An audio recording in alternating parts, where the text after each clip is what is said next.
তোমরা আগের পর্বে দেখেছিলে হরিণের সর্দার কালাচাঁদ মশাই একটা পরিকল্পনা বের করেছিলেন। হরিণরা পরিকল্পনাটা শুনে সবাই রাজি হয়ে যায়। তারপরের পর্ব, কালাচাঁদ মশাই সকাল হলেই বেরিয়ে পড়ে হরিণ রাক্ষসের গুহার উদ্দেশ্যে।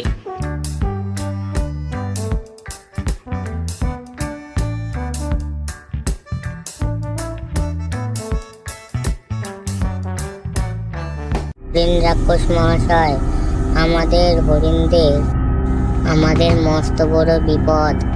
আপনি কি সাহায্য করবেন আমাদের? দয়া করে আমাদের সাহায্য করুন। হ্যাঁ বল, কি হয়েছে?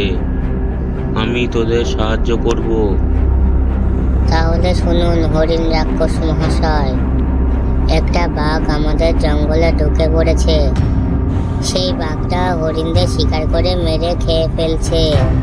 হরিণ রাক্ষস, আপনি তো শক্তিশালী, আপনি ওই বাঘটাকে গিলে খেয়ে নিন, তাহলে সমস্যা দূর হয়ে যাবে। হ্যাঁ তাহলে চল, আজ যে বাঘের গিলে খেয়ে নেব।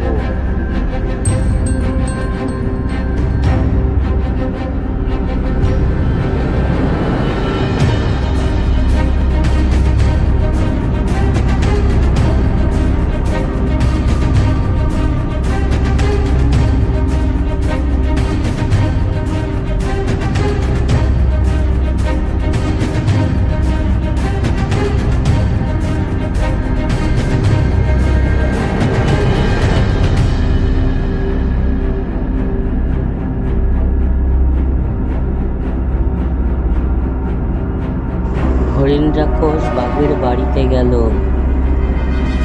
এই বাঘের বাচ্চা, হরিণদের তুই শিকার করে খাচ্ছিস কেন? তোকে আজ যে আমি ছাড়বো না, তোকে তো আজ গিলেই খাবো। বাঁচাও রে বাঁচাও, দানব হরিণ আমাকে গিলে খেয়ে নিল, আমাকে বাঁচাও।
শিয়াল বুদ্ধি করে বাঘ মামাকে বাঁচিয়ে নিল।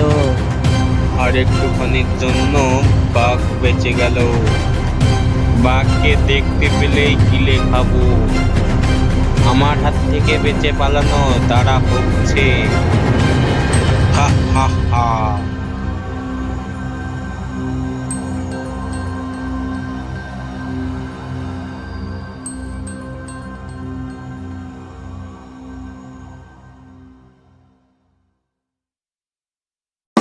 আজকে ভালো বাঁচা বেঁচে গেছি ভাগ্নে।